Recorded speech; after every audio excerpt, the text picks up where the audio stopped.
우리 주님의 이름을 큰 소리로 찬양합시다.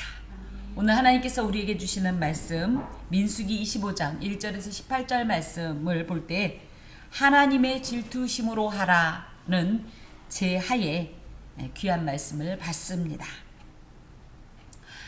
23장에서 시작된 22장에서 시작된 발람과 이 발락의 일이 있었습니다.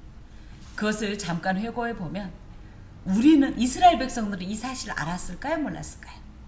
표면적으로 이들에게 이것은 감추어져 있습니다.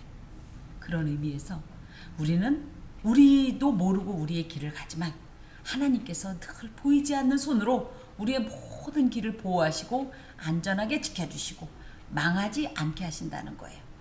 심지어 그 길이 주님의 뜻이 아니게 말 못하는 인격도 없는 나귀를 통하여서 그 길을 막으시려 하시고 어찌되었든지 이스라엘을 저주하지 못하게 하시고 무엇보다도 악인에 불과하다고 하지만 발람의 생명을 귀하게 여기신 하나님께서 이 악을 행할 때 발람이 결국은 죽임을 당할 수밖에 없다는 사실 때문에 그 얘기를 막으시려고 이렇게 3번씩이나 아주 특별한 이적인 나귀가 말을 하는 사건까지 일어나게 하신다는 거예요.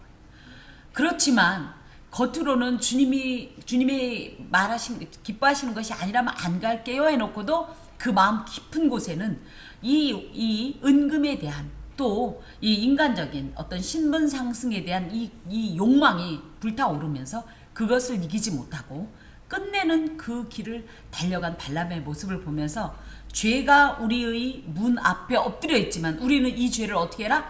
다스려야 한다는 사실이에요.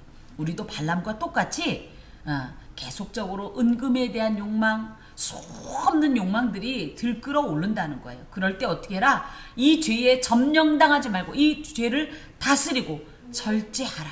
우리는 힘이 없습니다. 지혜가 없습니다. 분별도 못합니다. 그러니 어떻게? 주의 이름으로, 주의 능력으로, 주의 감동으로, 분별력으로 이렇게 이제 일을 행하다가 결국은 발람이 무엇을 알게 되냐? 야, 이 백성은 도무지 저주가 안 먹히는 그런 백성이구나 라는 사실을 알고, 근데 알았다라는 표현이 참 애매한 게 아는 것이 믿음으로 가면 얼마나 좋겠어요? 알았는데 오늘도 잠깐 다룰 거지만 이 사람은 하나님의 영에 사로잡혔을 때는 알았는데 하나님의 영이 떠나니까 곧바로 본래 이 사악함이 그대로 노출이 되면서 악을 행하게 됩니다. 그런 의미에서 우리가 보다 이런 어떤 발람의 모습을 통해 우리도 얼마든지 하나님의 영이 떠나시면 그렇게 그대로 악한 길로 행할 수밖에 없으니 반드시 주의 영이 우리와 함께 하시고 늘 그 성령의 충만함 가운데 행하여야 되겠다. 이런 교훈을 이제 기억하시면서 자 봅시다. 이스라엘이 시딤에 머물러 있더니 이 시딤이라는 곳은 모압 평지에 있는 한 부분으로 시딤이란 말은 아카시아 나무 내지는 아카시아 울타리, 아카시아 숲 이런 뜻이에요.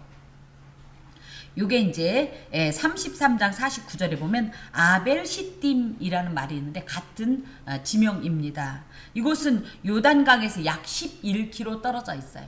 이걸 이제 그림으로 보면 요단강이 이렇게 있으면 요단강을 사이에 두고 이 마이너스 11km쯤에는 지금 이스라엘 백성들이 있고요. 여기서 또 그 정도 들어가면 여리고가 이렇게 둘이 대치해 있는 상태예요. 얼마나 팽팽하고 긴장감이 가득한 그런 상태입니까? 예. 이곳은 약속의 땅에 들어가기 전 마지막 체류지로서 수많은 일들이 일어난 곳입니다. 방금도 살펴본 것처럼 모압 왕 발람의 이 의뢰를 받은 발람의 저주 사건이 있었던 곳이고요. 또 이곳에서 31장에 있는 미디안 전쟁이 일어납니다. 또 이곳에 거류하는 동안에 잠깐 멈춰있는 동안에 체류하는 동안에 모세가 마지막 설교를 하게 돼요. 이 모세의 고별 설교를 묶어놓은 것이 뭐다? 신명기다. 예. 그리고 여기에서 다시 한번 출애굽 2세대를 향해서 율법을 재선포하는 사건이 이 신명기 안에 있는 모세의 마지막 설교 안에 있고 그것이 어디에서 일어났다? 바로 이 시딤에서 일어났다는 거예요. 그리고 모세는 이곳에서 죽습니다. 또 이곳에선 또 어떤 사건이 있냐면 이제 뒤에 살펴보겠지만 요단 동편 지파로 분류되어지는 루벤, 갓, 므낫세 반지파가 우리 이곳에서 살고 싶다는 정착을 제안하게 되고 그것을 허용해 준 사건이 바로 이 시딤, 이 모압 평지에서 일어나요. 또 이곳에서 이제 모세의 후계자인 여호수아가 여리고 정탐꾼 2명을 파견한 일이 또 이곳에서 있습니다. 마지막으로 이곳에서 뭐예요? 본격적으로 가나안 전쟁을 위한 준비를 하던 곳이에요. 자, 이곳이 시딤인데 여기에 이제 이 머물러 있더니라는 표현이 아주 조금 눈에 거슬립니다. 이 우리가 생각할 땐 편안하고 편안과 평안은 달라요. 편안하고 모든 일이 안전하고 우리가 생각할 때 그죠? 요때가 뭐다? 우리가 생각할 때 하나님의 복을 받았다고 생각할지 모르지만 오히려 이때가 위험한 때다. 그래서 신앙인에게 멈춰 있다는 건 굉장히 위험한 때라는 우리 인식이 있어야 하겠습니다. 왜 그러냐 하면 지금 특히 이 상태는 어떤 상태다? 가나안 정복 전쟁을 치르기 전이에요. 그렇죠? 그래서 오히려 긴장감이 팽배해야 할 시기인데 오히려 이때 이들은 그간은 뭐예요? 40년 동안 계속적으로 유리방황하듯이 그 광야 길을 걷다가 이제 그죠? 이제 좀 쉬게 된 거예요. 그러니까 뭐예요? 편안해진 거예요. 그리고 뭐예요? 안전하다고 생각한 거예요. 근데 이 안전이 어떻게 가능했냐? 아까 잠깐도 언급한 대로 하나님의 특별한 언약의 울타리가 이스라엘을 감싸고 있었기 때문에 가능했던 거예요. 하나님의 영광, 그 능력, 어떤 위험으로부터도 철저하게 보호하시고 지키시는, 심지어 이들이 알지 못하는 이런 상황에서 발람과 발락의 이 결탁, 미디안의 결탁을 하나님께서 철저히 다 막아내신 이 모든 보이지 않는 하나님의 실제적인 역사 때문에 이런 안전이, 편안이 가능했던 건데 이들은 어떻게 생각했냐면 그동안에 이렇게 살아보니까 요 정도면 괜찮아 하면서 그간의 자신의 어떤 경험이나 또 지나온 어떤 여정을 회고하면서 이제 별 대적이 없게 생겼다라고 안심하면서 영적 긴장감을 늦추었다라는 것을 이 속에 담고 있습니다. 여러분 기억하십시오. 아직 끝난 게 아니다. 언제까지? 주님 앞에 가는 그 순간까지 우리는 결코 머물러 있으면 되지 않아요. 이만하면 되겠지. 이 정도면 되겠지. 이제 좀 누려볼까 하는 순간 어떤 일이 있다. 곧바로 이어지는 그 백성이 모압 여자들과 음행하기로 시작한 일화가 이어집니다. 곧바로 범죄가 시작되고요. 특히 이거는 너무 치명적인 것이 이 사건 때문에 뒤에 우리가 이제 확인하겠지만 9절에 보면 24,000명이라는 이런 치명적인 이 손실을 입게 되기 때문입니다. 그러므로 여러분 우리의 영적 여정에 휴식을 가지지 마세요. 그렇다고 쉬지도 못하면 얼마나 힘들어. 아니요. 하나님 안에서 쉬는 건요. 그러니까 하나님 안에 있는 이 영적 여정은요. 고달프지 않아요. 계속적으로 기도하고 예배하면서 하나님과의 교제를 갖는 것이 이 영적인 여정이지. 그러니까 막 쉬지도 말고 일하라 이런 뜻은 아니에요. 어찌됐든 이 관계를 나 요즘 하나님하고 너무 친해졌어. 거리를 좀 둬야 되겠어. 이런 행동하지 말란 얘기예요. 친해지면 친해질수록 가까워지면 가까워질수록 더 우리가 하나님 안에서 그야말로 평안을 누리고 안정감을 누린다는 사실이에요. 그러면서 영적인 성장과 성숙이 있다는 사실이에요. 저는 너무나 안타까운 것이 이제 지금까지는 물론 자기 이 조상들처럼 똑같이 뭐 불평도 하고 이랬지만 그렇게 이제 치명적인 어떤 그죠? 범죄는 있지 않았었어요. 요 고비만 잘 넘겼으면. 그런데 이 고비 때문에 이렇게 이스라엘이 영적인 이런 큰 어려움을 당하는 걸, 육적으로도 큰 어려움을 당하는 걸 보면서 참 안타까운 것이, 그래서 인간은 인간인가 봅니다. 마치 우리는 과학이나 과학의 눈부신 어떤 발전으로 인해서 인간이 아닌 우리가 정말 거의 반신인 것처럼, 반인 반신인 것처럼 맞나요? 이렇게 생각하지만 아니요. 인간은 꼭 그 부분이 가면 넘어지더라고요. 그런 의미에서 우리는 교만할 수가 없어요. 또 우리 스스로를 믿을 수가 없어요. 우리를 믿을 수 없으니 하나님을 믿는 것입니다. 더하여서 이 1절부터 3절까지의 요 사건 때문에 모세가 또 모세와는 다른 어떤 이 비느하스의 이런 행동들을 보면서 우리에게도 또 더 결정적인 교훈을 제공합니다. 자, 봅시다. 그 백성이 모압 여자들과 음행하기를 시작하니라. 그래서 음행하기를 시작했다라는 표현에는 우리가 생각할 때는 그냥 자기들끼리 음행했나 보다 할지 모르지만 사실은 그러니까 모압은 모압이었고 이스라엘은 이스라엘이었어요. 이들 간에 원래 교류가 없었어요. 근데 갑자기 무슨 일이 있었다? 교류가 생긴 거예요. 그것도 어떤 교류가? 아주 더럽고 역겨운 교류가요. 이 음행이란 말은 미즈노트라는 말로요. 이교도의 추악한 종교의식을 의미합니다. 이교도의 추악한 종교의식을 제가 여러 번 말씀을 드렸었는데요. 가나안의 우상 숭배는요. 난잡한 성행위를 동반하여 인간의 감정을 극도로 흥분시키는 제2방법으로 연약한 인간, 그러면서도 속에 감추어져 있는, 억누르고 있는 이런 어떤 성적 욕망 등을 자극해서 미혹당하기에 충분히 뇌세적이면서 아주 치명적인 그런 종교 제의식을 가지고 있어요. 더욱이 오랜 광야 생활로 지친 백성들의 심신에는 더욱더 치명적이었던 것이 아까도 말씀드렸듯이 계속적으로 영적인 긴장감을 가지고 오다가 어느 순간이 돼서 어떤 행동을 하는 거예요? 이들이 멈춰 있으니까 긴장감이 탁 풀리면서 그때 이 사탄이 역사하는 겁니다. 이것은 그런데 어떻게 왔냐? 어디서 이런 일이 갑자기 생겼냐 할 때 아마 31장 16절에 보면, 여기 24장까지는 아무 내용이 없었는데 31장 16절에 보면 어떤 일이냐면 발람을 죽여라. 하나님께서 이런 말씀을 하셔요.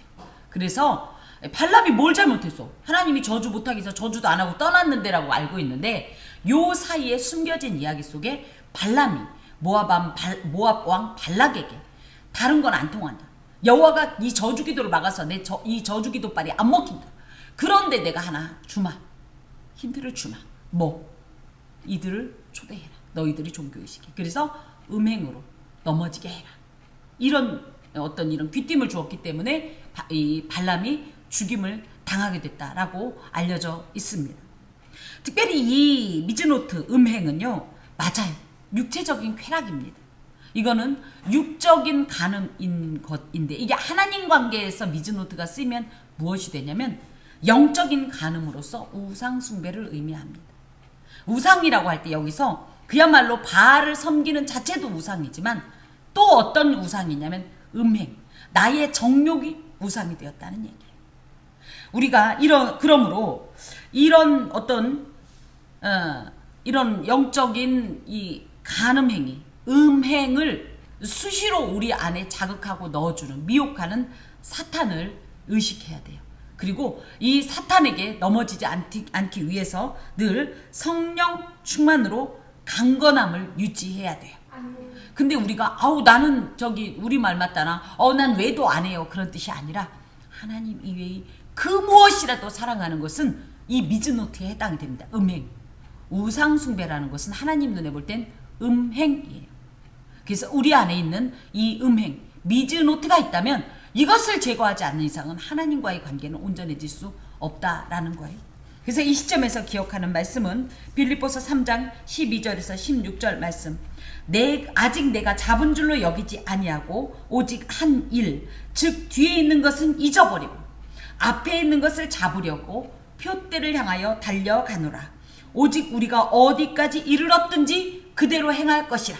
그래서 영적 긴장감을 늦추지 말고 끊임없이 달려가면서 특히 하나님께서 극혐하시는, 그래서 사실은 이스라엘 백성들이 가나안 점령한 이후에도 절대 이들과 교제하지 말라고 했던 이 말씀을 기억하면서 끊임없이 하나님 앞에 이 영적 정결과 이 신의를 유지하려고 몸부림쳐야 하겠습니다. 거기에다가 이 모압 여자들과 음행하기를 시작하니라 라는 표현 안에는 원래는 이스라엘이 먼저 그들의 종교의식에 찾아가지는 않았을 거라는 거예요. 아마 모압 여자들이 자기들의 종교 의식에 이 이스라엘 남자들을 초청했을 거라는 거예요. 그런데도 불구하고 여기 15절에 보면 누가 주체가 되냐면, 누가 주어가 되냐면 그 백성이 음행하기를 시작하니라. 이렇게 되어 있어요. 이런 표현에서 하나님께서는 외부의 대적인 발람의 저주를 그 언약의 울타리, 은혜의 울타리로 막아주셨지만 이들 속에 있는 악한 것들이 스스로 하나님과의 언약을 배반하도록 유발했기 때문에 마치 겉으로 볼 때는 모압 여자들이 우리를 유혹했지만 이스라엘 백성들이 이 음행을 시작한 것으로, 이 음행을 주체적으로 행한 것으로 이곳에 이렇게 기록하고 있습니다. 우리가 이 신앙의 진정한 대적을 대부분이 누구로 보냐면 외부로부터의 핍박으로 보는데, 교회는 희한한 게 있어요. 핍박이 오면요 넘어지는 것이 아니라 더욱더 견고하게 단단하게 결속되고 정신 바짝 차립니다. 그런데요, 문제는 뭐예요? 해이해지기 시작하면 어떤 일이 있어요? 내부로부터의 이 대적, 이 내부의 대적은 공동체 안의 대적일 수도 있고 내 안의 대적일 수도 있는데 이 대적에는 취약해요. 그래서 외부의 공격보다 내부의 붕괴와 타락이 더욱 치명적입니다. 그러므로 우리는 어떻게 돼요? 외부만 관심을 가질 것이 아니라 내 안에서 나를 무너지게 하는, 나를 넘어지게 하는, 흐트러지게 하는 내 안의 적이 무엇인가를 늘 기억하고, 그래서 나를 너무 바라보고 나에게 집중하고, 또 무엇보다도 나를 사랑하고 나의 기준으로 삼을 것이 아니라 하나님을 바라보아야 하겠습니다. 더하여서 이렇게 이들이 그 백성이 음행하기를 시작하니라 라는 말은 뭐예요? 어찌됐든 죄과가 누구에게 있다? 유혹한 모압 여자들에게 있는 것이 아니라 그것을 받아들이고 그것으로 하나님과의 언약 관계를 이 배반한 이스라엘에게 있다. 이런 뜻을 포함하고 있습니다. 그래서 하나님께서는 우리에게 이 선한 이들과 교제할 것을 말씀하시는데요. 그러므로 불법자와 멍에를 함께 매지 말라. 자, 이 불법자는 우리가 함께 멍에를 매지 말라니까 나는 믿는 사람과 결혼했어요로 끝나는 것이 아니라 누구와 교제할 것인가? 일상에서 어떤 사람과 만날 것인가? 어떤 사람과 이 거래할 것인가? 자, 그 여자들이, 그 내용이 이렇다는 거예요. 2절. 그 여자들이 자기 신들에게 제사할 때 이스라엘 백성들을 청했다는 거예요. 이스라엘 백성들은 그거를 처음에 감지했을지 모르지만 이들은 원래도 사악하고 관교하며 분명한 목적, 즉 이스라엘을 넘어뜨리기 위한 특전사처럼 파견된 자들이에요. 이들은 그래서 이 성적인 어떤 욕구를 충족시켜주고 또 그런 어떤 쾌락을 즐기려고 하는 마음도 있었겠지만 무엇보다도 자신들이 신에 대한 제사였고 그것에 대해서 동참을 요구했다는 것으로 우리가 특히 이스라엘 백성들이 보다 이 음행이 단순히 이 육체적인 것을 넘어서 영적인 우상숭배, 이 우상숭배였다라는 것을 여기서 알 수가 있죠. 특히 제사할 때라는 말이 제바흐라는 말인데 르제바흐라고 붙어서 한 번만 하지 않았다는 얘기예요. 여러 번. 그래서 한 번 실수가 아니라는 거예요. 오히려 이 죄악을 이스라엘 백성들은 즐겼다는 거예요. 그랬기 때문에 더욱더 하나님께서 이것에 대해서 진노한 겁니다. 그리고 백성이 먹고 그들의 신에게 절했다. 이 말에는 이들이 이 사실을 어떻게 했다?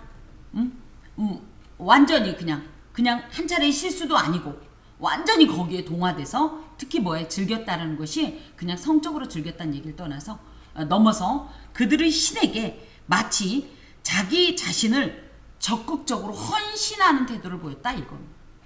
그들이 영적으로 하면 할수록 뭐다? 더욱더 신에게 열렬하게 제사 드리는 것으로 이해가 되는 거예요. 그러니까 이들이 이런 어떤 열정이라는 이런 말을 쓰면 안 돼요. 이런 더럽고 역겨운 행위를 즐기면 즐길수록 바알에게는 어떤 일이 있었다? 더욱더 적극적으로 헌신하는 이런 태도였다. 세상에 하나님을 온전히 섬기라고 주신 이 거룩한 성전인 그죠? 우리의 이 육체를 하나님이 아닌 이방신을 향해서 적극적으로 헌신하는 이런 자세를 가졌다는 것을 하나님께서 이게 속이 터져하면서 여기에 기록하고 있어요. 그래서 이스라엘이 바알보올에게 가담한지라, 가담이란 말은 첨하드라는 말로 자기 스스로를 묶다, 또 그 자신을 연결하다. 그래서 이 말을 하면 내가 섬기는 것이 나를 가담시킨다. 내가 바알보올을 섬겨준 게 아니라 뭐예요? 내가 바알보올을 섬겨줌으로 해서 내가 스스로를 바알보올에게 묶어버리고 연결되고, 그래서 내가 하는 모든 행동들은 바알보올에게 어떤 존재다, 어떤 행동이다, 적극적으로 헌신하는, 열정적으로 제사 드리는 이런 상태가 되었다는 거예요. 참, 예. 하나님께서는 이런 일 때문에 레위기 10장 또 신명기 7장 등에는 그들과 언약을 맺지 마라, 불쌍히 여기지도 마라, 혼인하지 마라, 이런 말씀을 하시는 거. 왜? 가담되니까. 우리가 가담이 되니까, 바알보올에게 엮여지니까, 묶여지니까. 그래서 나중에는 어떻게 해야 돼요? 빠져나올 수가 없게 되니까. 그래서 어떻게 해요? 그들의 이 목적이 뭐냐? 하나님을 떠나게 하기 위한 유혹의 목적이기 때문에, 예, 그들의 제단을 헐며 주상을 깨뜨리며 목상을 찢고 불사르라. 그래서 절대적으로 죄는 그저 한 홀이라도 취하지 말라는 이 말씀을 이곳에 주시는 겁니다. 이런 전적인 예가 누가 있냐면 솔로몬이 있죠. 솔로몬이 어떻습니까? 이방의 여인들을 사랑했다고 아예 돼 있어요. 그 이방의 여인들을 사랑한 결과가 어떻습니까? 그가 그래도 젊었을 때는 그래도 어느 정도 균형을 잡았을지 모르겠어요. 적절히 견제를 했을지도 모르겠어요. 근데 나중에는 어떻게 해요? 그가 늙어서 힘이 없어지니까, 영적으로도 긴장감에 빠지고 힘이 없어진 거, 어떤 일이 있었어요? 이 여인들이 도리어 그 마음을 돌이켜서 하나님을 떠나게 만드는 이런 결과가 냈다는 거예요. 그래서 절대적으로 다시 한번 말씀드리지만, 온전한 하나님 안에서의 온전한 이 교제를 하기 위해서 여러분께서 주변의 사람들도 잘 이렇게 관리하고 하셔야 하겠습니다. 자, 영적인 간음으로 이 여러분을 초대하는 자들이 혹시 있을까 생각해 봅시다. 영적인 간음으로 초대하는 사람도 있지만 영적인 간음으로 초대하는 무언가들도 있을 수 있다. 그것들이 하나님 대신 우리가 취하는 다른 신으로서 물질적 탐욕, 헛된 불안감, 괜히, 또 뭐예요? 하나님이 없는 자들의 근심도 때로는 우리로 하나님을 멀어지게 한다는 거예요. 또 뭡니까? 자기애. 이것 때문에 우리 걱정 많이 하고 있죠? 가족 당연히 사랑해야 합니다. 하지만 신앙을 넘어설 수는 없어요. 신앙과 가족하고 둘 중에 하나를 이렇게 굳이 저울에 두어야 된다면 사실은 어떻게 해야 돼요? 가족을 버리라는 건 아니에요. 최선을 다하되. 우리에겐 하나님이 우선입니다.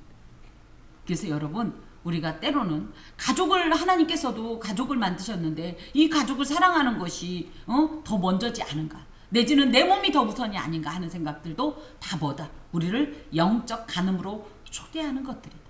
그것들을 기꺼이 제거하지 않으면 이제 이후에 있는 심각한 일들이 우리에게 그대로 임하게 되는 겁니다.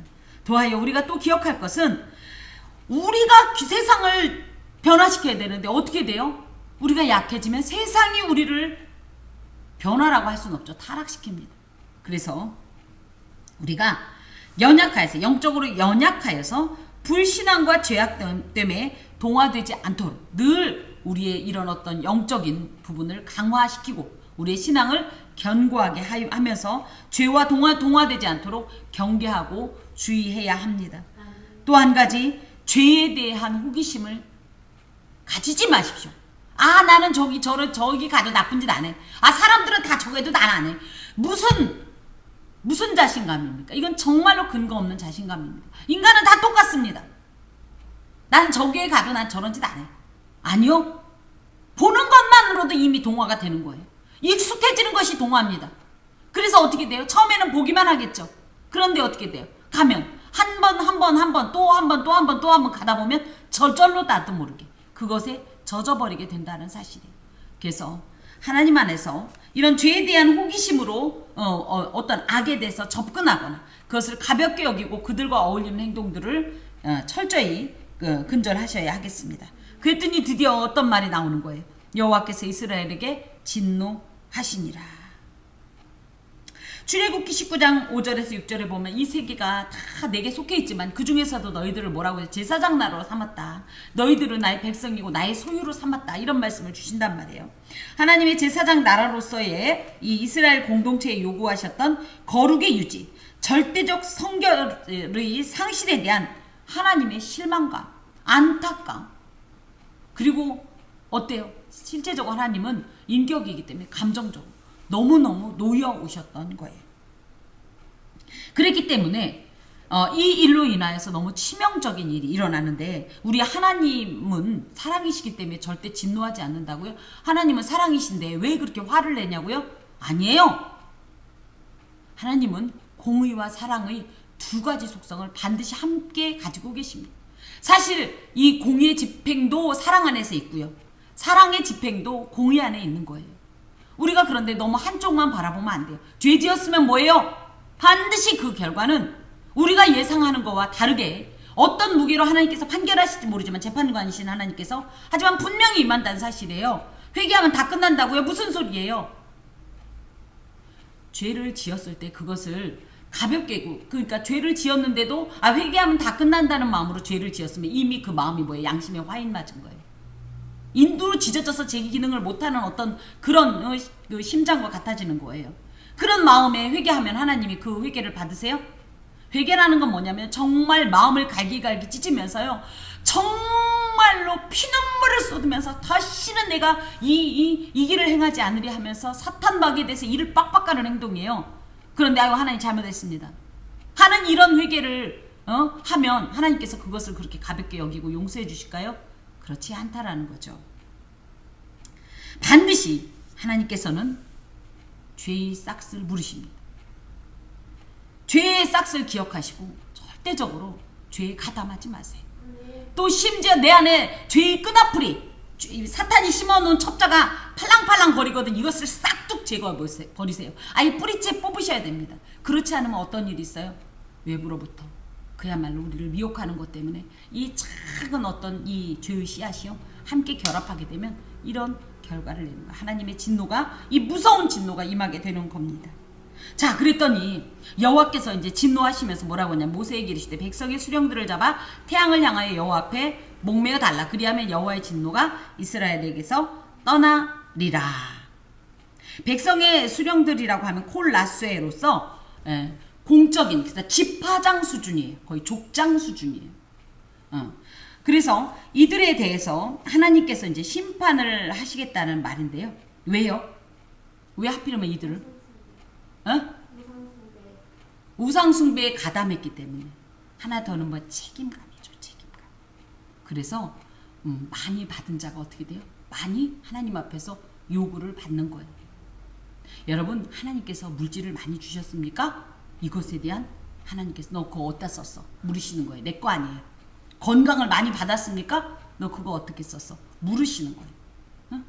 내가 지금까지 모든 평탄한 삶을 살고 형통했어? 근심 걱정 없었어? 그것을 가지고 넌 무엇을 했냐고 물으시는 거예요. 그래서 오히려 예수님께서 뭐라고 해요? 야, 선생 되기를 기뻐하지 마. 오죽하면 이 말씀을 하셨겠어요?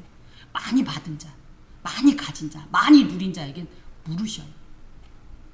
여기서도 백성의 수령들이 꼭 우상숭배에 가담했다고는 볼 수 없어요. 그런데 하나님께서는 그 책임감으로 물으시는 겁니다. 너네들 얘네 관리 어떻게 했어? 너희들이 족장이란 이름으로 누렸던 부와 지위와 이 명예들에 대한 책임을 어떻게 감당한 거야? 하고 지금 이 책임을 물으시는 거예요. 특히 태양을 향하여 목을 매라는 것은 태양은 바알의 상징입니다.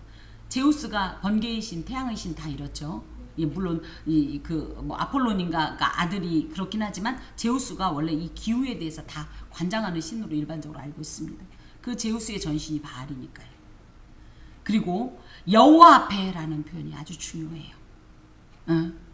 그냥 암암리하지 말라는 거예요. 이건 철저하게 하나님 앞에 범죄한 거기 때문에 그 하나님 앞에 나와서 철저한 회개와 참회와 그에 대한 심판으로, 그것으로 인해서 경고를 주기를 원하시는 거예요. 공개적으로 이스라엘 백성들한테 너희들 앞으로 가나안에 들어가서 이런 행동해 너희들 모두 이렇게 될 거야 라는 것을 하나님께서 보여주시기 위해서 이 말씀을 하신 거예요.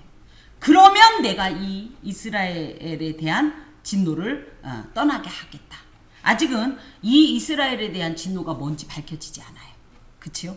자, 그리고 나서 자, 그러면 당연히 그렇게 그동안 모세는 뭐라고 했어? 모세가 여호와께서 말씀하신 대로 행했다. 이게 나와야 되는데 자, 5절에 우리가 가볍게 넘기지만 이런 말씀이 있습니다. 모세가 이스라엘 재판관들에게 이르되 너희는 각각 바알볼에게 가담한 사람들을 죽이라 하니라. 4절은 뭐라고 그랬어요? 근데 5절엔 뭐라고 돼 있어요? 가담한 사람만 죽여. 그죠? 어라? 우리 모세가 달라졌어요. 그죠? 왜 그랬을까? 모세는 왜 그랬을까? 직접적으로 죄를 짓지 않았기 때문에? 그렇죠. 맞습니다. 둘 다. 모세 생각엔 얘들하고 지금까지 와 얼마나 손발이 딱딱 맞는데 지금. 그쵸? 그런 생각 하겠죠?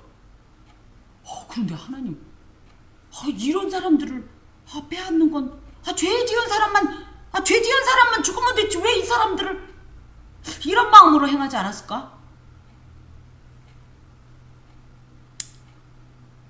사역 메이트들을 모두 처형하는 것에 대한 모세의 묘안이에요. 이거는 뭐예요? 사실은 쓸데없는 거예요. 하나님이 하라고 했으면 하는 거예요. 내 뜻과 상관없이 인간적인 관점과 상관없이 말이에요. 인간적인 판단을 가지고 이런 행동을 하면 이거는요 겉으로 볼 때는 그럴듯해 보이죠. 더 실속 있어 보이죠. 아이고 왜 저기 족장들을 죽여요. 두령들을 왜 죽여요? 진짜 잘못한 저놈들을 죽여야지 하고 죽였으니 얼마나 백성들도 역시 우리 모세 정말 오 모세 했을 거예요. 근데 하나님 보시기엔 이게 어떤 일이 있었어요? 어떻게 평가가 된 거예요? 순종이 아니었던 거예요. 여러분 하나님께서 어떤 말씀하셨을 때 타협하려고 하지 마세요. 절충하려고 하지 마세요. 이건 뭐예요? 하나님 앞에 진정한 순종이 아니에요. 드림이 아니에요. 이것이 오히려 죄를 더하는 결과가 나와요. 아무런 소용도 없어요. 의미도 없어요. 인간적인 판단을 버리고 기준, 어떤 방법 등을 버리고 하나님만 철저히 신뢰하여야 되는 것이 진정한 순종인 겁니다. 자, 아직은 아무 말이 없어요. 그래서 그렇게 바알볼에게 가담한 사람들을 죽였는데요. 아직은 아무 말이 없지만 사실은 뒤에 보면 알게 돼요. 뭐예요? 8절 아래쪽에 보면 그제서야 연병이 이스라엘 자손에게서 그쳤더라. 그래서 이 진노의 실체가 연병인 것과 하나님께서 이 백성들의 두령을 죽여. 그러면은 이 연병을 그치겠다. 이렇게 말씀하신 거예요. 근데 모세는 어떻게 한 거예요? 잘못도 안 했는데 이 사람들을 왜 죽여요? 이 아까운 사람들을 내가 어떻게 키웠는데 얼마나 손발이 딱딱 잘 맞는데 싶어서 자기 나름대로는 죄 지은 놈만 죽으면 됐지라고 생각을 하고 이렇게 했더니 여전히 연병은 어떻게 된 거예요? 그쳐지지 않은 거예요. 이건 연병이 그쳐지지 않았다는 건 뭐예요? 하나님의 진노가 아직도 이스라엘 백성들을 향해서 계속 뿜뿜하고 있다는 뜻이에요.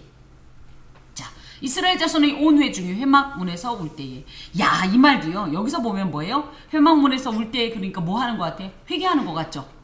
그런데 이 원어상은 어떤 뜻이냐면요. 뭘 그렇게 우리가 잘못했다고 우리를 때려 죽여 뭐 이런 뜻이래요. 하나님 앞에 지금 데모하는 거래요. 하나 더는 뭐예요? 이 뒤에 보면 이제 나오지만 불법을 뻔히 보고도 울고 있는 거예요. 하나님이 왜 이 연병을 우리에게 주셨는지 생각도 안 하는 거예요. 설령 생각을 했다 할지라도 뭐예요? 그것에 대해서 방관자 내지는 묵인. 왜?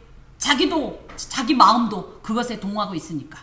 그러니까 서로 누구는 같은 색이라고 그 팔이 안으로 지금 굽고 있는 거예요. 그래서 이건 불법을 보고서도 계속해서 그냥 울고만 있다라는 뜻인데 이 안에는 무슨 뜻이다? 하나님에 대해서 불만을 가지고 항변하는 어떤 시위의 자세라는 거죠.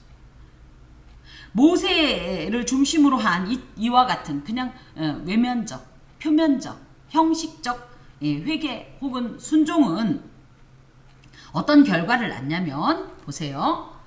이스라엘 자손 한 사람이 이 사람은 이제 나중에 보면 시므리라는 말이 이제 14절에 나오죠. 이 사람이 이제 시므리인데요. 이 사람이 어떤 일을 하냐면 모세와 온 회중의 눈앞에 사람들이 다 보고 있는데 공개적으로. 이 사람도 나중에 뭐 두령이기 때문에 백성의 수령이기 때문에 어떤 일이 있었어야 돼요? 사절이 백성의 수령들을 잡아 태양을 향하여 여호와께 목매어 달게 했어야 되는 거예요. 근데 안 했잖아요.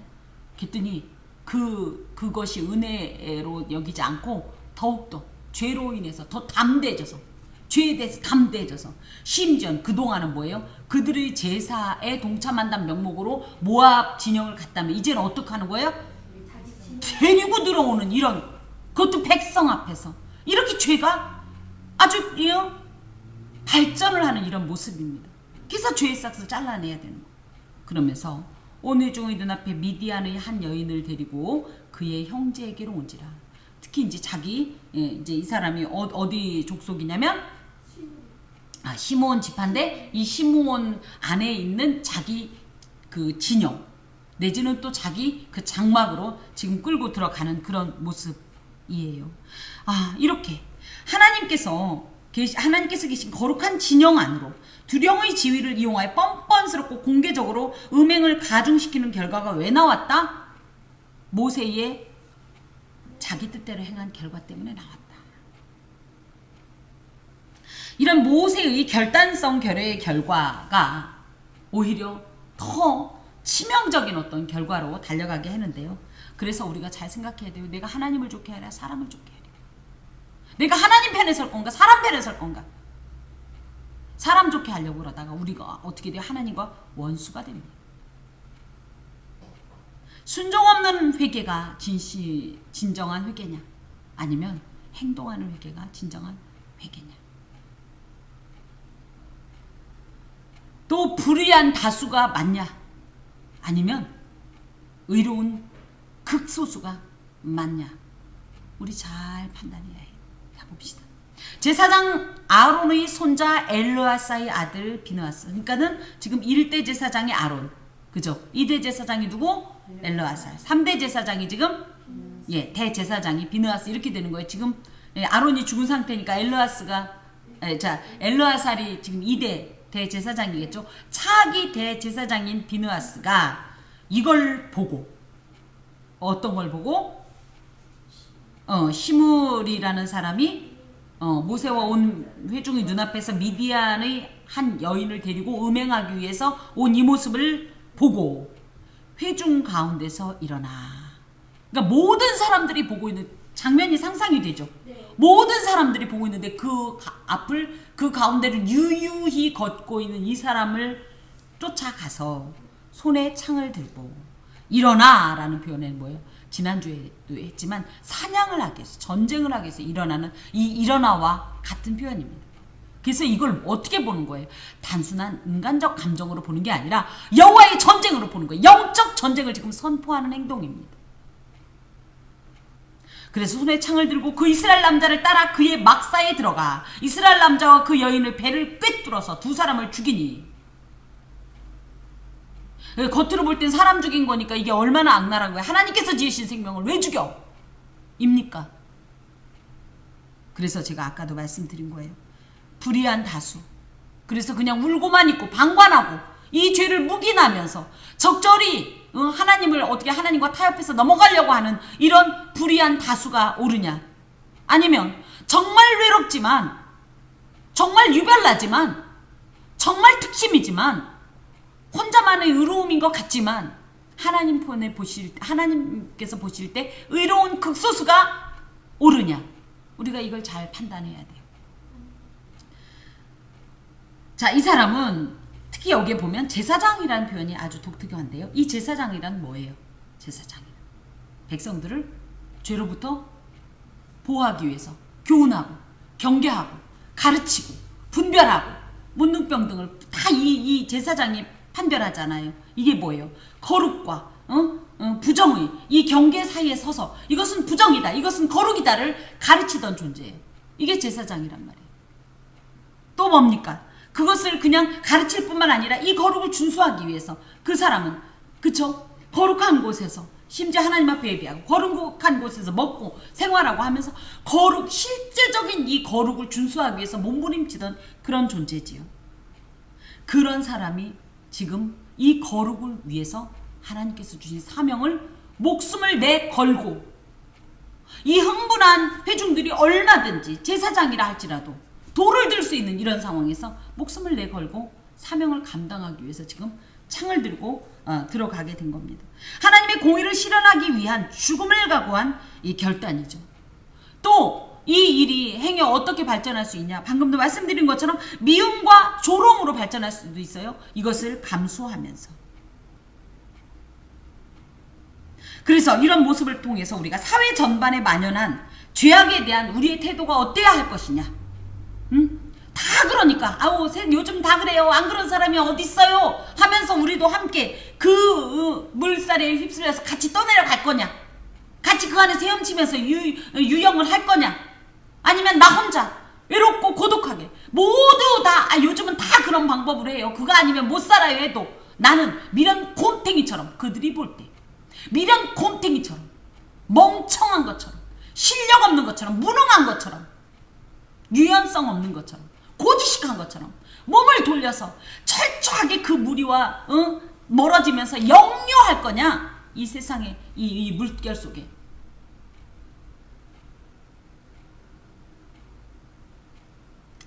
혹여 하나님의 백성으로서 이런 만연한 죄악이나 실제적인 우리와 관계하는 이들과의 관계 속에서 일어나는 이 죄악에 대해서 묵인하거나 방관하거나 타협하거나 허용함으로 죄악과 공존한다면 끝내 우리는 그 죄악에 삼켜집니다.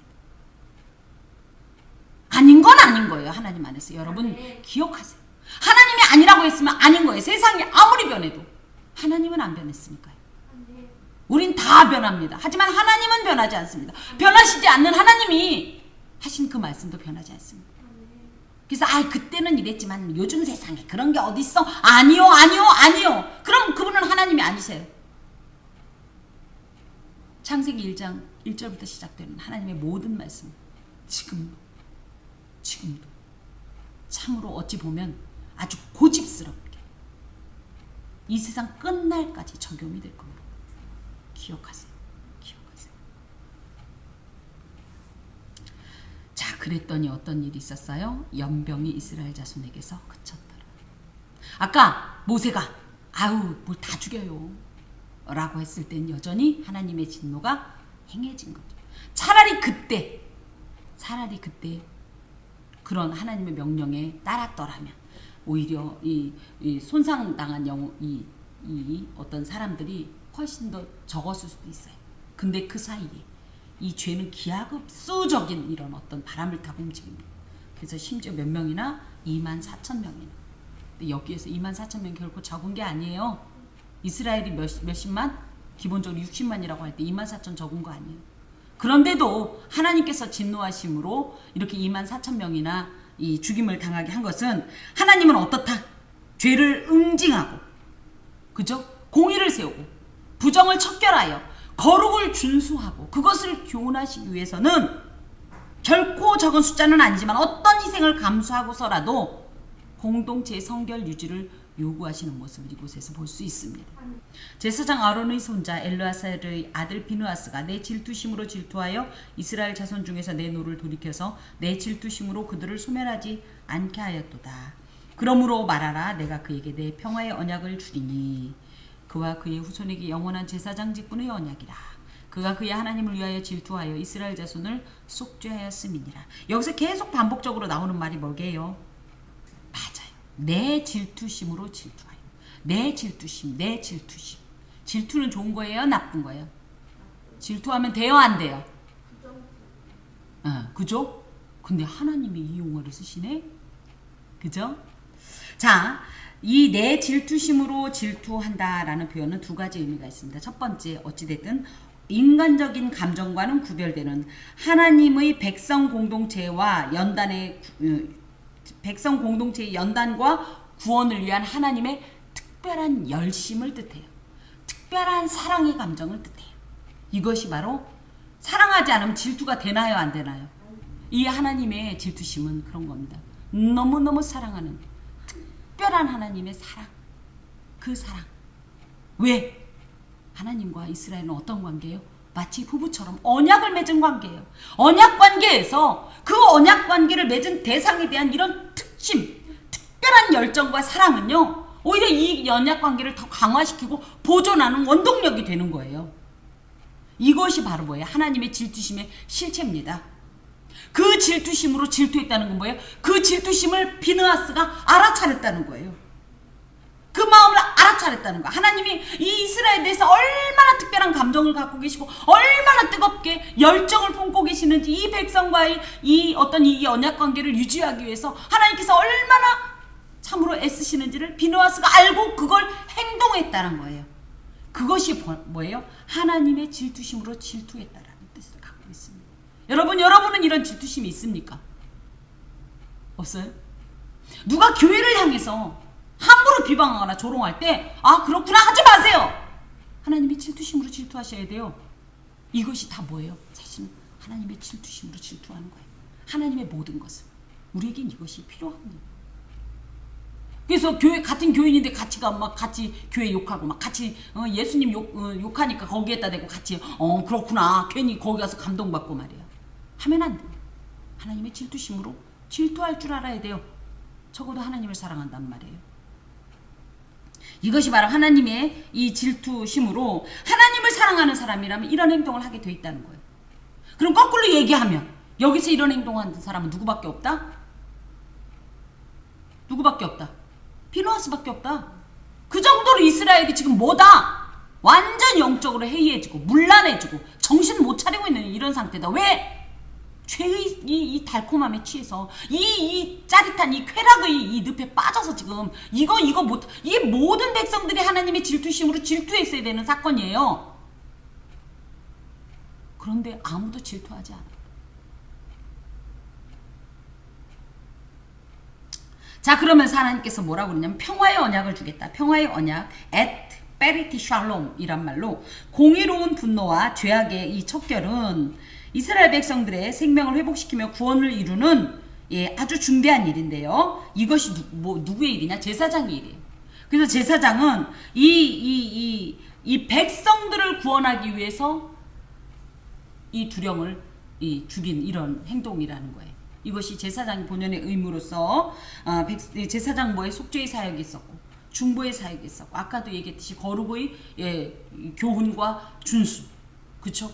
이 모든 이 사역을 위해서 이런 행동을 한 비느하스에게 하나님께서 영원한 제사장 직분을 보장해 주시는데요. 실제로 역사적으로 볼 때 엘리도 이 비느하스의 후손입니다. 엘리 시대 때만 잠깐 조금 멈추고요. 그래도 이런 독점적인 직분을 계속적으로 계승해 올 정도로 하나님께서 이것을 굉장히 감동하신 거예요.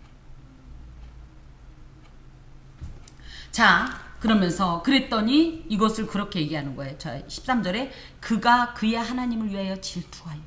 그 자신의 사적인 감정으로 질투한 게 아니라는 거예요. 하나님이 그 마음을 안 거예요. 이 뜨거운 이스라엘에 대한 사랑과 특심을 알고 그것으로 행하여서 이스라엘 자손이 결국은 어떻게 됐다? 속죄함을 입었다.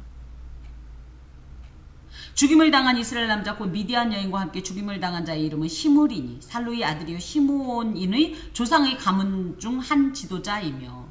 그래서 이때 이 시므리의 일로 아마 그랬을 가능성이 높은데 이후에 이제 이 26절에 보면 인구조사하죠.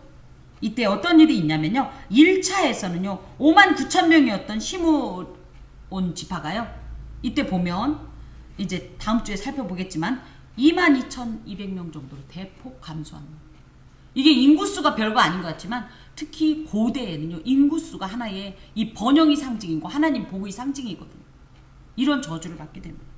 그리고 나중에는요 얼마나 이 하나님 앞에서 이때가 치명적인 행동이었는지 점점점 감소하다가 나중엔 유다 지파의 합병이 되고요 실체가 없어져요. 시므온이. 자, 또 죽임을 당한 미디안 여인의 이름은 고스비인데요. 이 여자는 누구냐면 수르의 딸. 수르는요 술이라고 해서 미디안 백성의 한 조상의 가문의 수령. 공주였다는 거, 공주. 근데 웃긴 게 있어요. 아까도 여기서 이제 잠깐 이제 할까 하다 안 했는데 원래는 모압 여자였었죠. 모압 여자들이 음행을 시작했다는데 여기는 누구라고 나와요? 그러니까 뭐예요? 모압과 미디안이 지금 아브라함의 이 세 번째 부인이라고 해야 하나? 그두라의 이 자손으로 나온 이 미디안인데요. 이들이 결국 뭐예요? 약속의 자손이 아닌 이들은 결국은 계속적으로 이런 범죄를 행함으로 하나님과 다른 길로 가. 이스라엘 백성들과 그런 이제 미디안 백성의 한 조상의 가문의 수령의 딸인데요. 이 공주가 이런 행동을 할 정도로 그 나라가 그렇게 전체적으로 음행과 이 우상 숭배에 물들어 있었다는 것을 우리가 예측할 수 있습니다. 그러자 하나님께서 모세에게 이르시되 미디안인을 대적하여 그들을 치라. 대적이라는 말은 차로르란 말로 적군을 포위하여 서서히 멸망시키라는 뜻이고, 치라라는 말은 마카라는 말로 도립계로 무언가를 치라는 뜻이에요. 그래서 뭐예요? 이 땅에서도 멸망이 되지만 뭐예요? 최종적으로 심판을 당한다는 거예요. 그것을 이스라엘 백성들의 손을 통하여서 하나님의 뜻을 이루라는 것으로 하나님의 이 강력한 이 전쟁의 의지를 여기에 내포하고 있습니다. 하나님의 백성이 성도를 죄짓도록 유혹하고 박해하는 사단과 그 추종자들이 종국적으로 받게 될 하나님의 심판을 상징합니다. 나중에 31장에 이 미디안인들을 이스라엘이 괴멸하는 장면이 나옵니다. 물론 이제 그렇다고 해서 씨가 아예 없어진 건 아니에요. 하지만 그 정도로 하나님께서 하나님의 백성을 넘어지게 하는 자들에 대해서 진노하시는 모습을 우리가 발견할 수 있죠. 여러분, 복음은 말이에요. 진리는 말이에요. 이 죄악된 불의와 부정으로 점철된 세상과는요, 반드시 충돌하게 되어 있어요. 그게 하나의 원리입니다. 그러므로 주의 백성들은 어떻게 해야 돼요? 이 부정한 것을 봤을 때 기꺼이 충돌할 수 있는 용기가 있어야 되고 결단이 있어야 돼요. 이것이 뭐예요? 하나님의 질투심으로 질투하는 거예요. 이것들과 적절히 타협하고 내지는 모른 척하고 묵인해버리고 방관하고 허용해주면요, 결국은 어떻게 되기 때문에 그 죄에 우리가 삼켜지기 때문입니다. 심지어 예수님께서도요, 예수께서 세상에 오신 것은 화평을 주러 온 것이 아니라 검을 주러 왔다라고 말씀하셨어요. 왜 괜히 예수님께서 이 전쟁을 선포하십니까? 이 세상이요, 결코 진리와 이 평화의 공존을 할 수 없는 그런 상태라는 것을 우리가 인식해야 해요. 그래서 불의한 자들과 자꾸 공존하려고 하다 보면 우리가 넘어진다는 사실을 기억하면서 그들과 기꺼이 충돌할 수 있는 진리의 이 수호자가 되셔야 합니다. 다만 이 성도들의 이 행동의 기준이 뭐냐? 내 감정이 상하면 무조건 이것이 진리니까 세상과 다 그냥 뒤틀리듯이 싸우냐? 이건 아니고요. 반드시 그때 우리가 기억할 것은 하나님의 관점과 하나님의 세계적인 이런 어떤 판단 속에서, 하나님의 나라 판단 속에서 나의 감정이나 판단이 아닌 하나님의 인격과 하나님의 목적을 가지고 세상과 충돌해야 돼요. 세상의 불의가 있을 때 교회는 잠잠하면 안 됩니다. 기꺼이 충돌할 수 있어야 돼요. 지적해야 돼요. 근데 앞에 나가지고 마이크 잡고 막 저 서울광장에서 외칠 수도 있어요. 하지만 우리는 더욱더 실제적인 충돌, 뭡니까? 무릎으로 충돌합니다. 또 교회 공동체 안에 있는 불의가 있을 때 우리는 그것을 간과하면 안 돼요. 그것도 기꺼이 교회에 있는 이 행정적인 치리 절차를 통해서 치리할 수 있어야 합니다. 또 가장 결정적으로 우리 안에 있는 이 부정과 불의를 우리 스스로도 어떻게 해야 돼요? 치리해야 돼요. 내가 나한테 칼대기가 쉬워요? 하지만 그 충돌은 내지는 그 하나님의 질투심으로 질투함은 나로부터 시작돼야 돼요. 그럴 때 기꺼이 나를 통해 교회가, 또 교회를 통해 세상, 하나님 안에서 온전한 거룩을 유지할 수 있습니다. 기도하겠습니다. 주님, 하나님의 질투심을 우리에게 주옵소서. 그리하여 진리를 왜곡하고 부정하며 뻔뻔스러운 불의의 행동하는 이 사회 속에서 우리가 하나님의 질투심으로 진리를 수호하는 자 되게 하시고, 주님의 말씀을 붙들고 참으로 용감하게 충돌하게 하여 주시옵소서. 주님, 그리하여 주님의 원하시는 주님의 나라가 하늘에서와 같이 이 땅에서도 이루어지는 역사가 일어나게 하여 주옵소서.